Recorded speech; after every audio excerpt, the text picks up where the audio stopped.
Eiffel টাওয়ারের ইতিহাস, প্যারিসের প্রতীক। আইফেল টাওয়ার, এটি কেবল লোহার তৈরি এক কাঠামো নয়, এটি শিল্প, সংস্কৃতি এবং উদ্ভাবনের চিরন্তন প্রতীক। কিন্তু জানেন কি, এর নির্মাণের পর এটি কুৎসিত বলে একসময় সমালোচনার মুখে পড়েছিল? এই টাওয়ার তৈরির গল্প চমৎকার এবং অনুপ্রেরণামূলক। 1889 সালের বিশ্বমেলার জন্য নির্মাণ করা হয়েছিল এই টাওয়ারটি। সে সময় প্রকৌশলী গুস্তাভ আইফেল এবং তার দলের জন্য এটি ছিল এক সাহসী উদ্যোগ।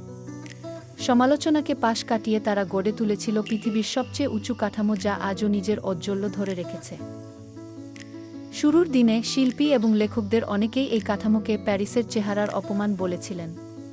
তবে সময়ের সাথে সাথে এটি শুধুমাত্র প্যারিসের নয়, গোটা ফ্রান্সের গর্বে পরিণত হয়েছে।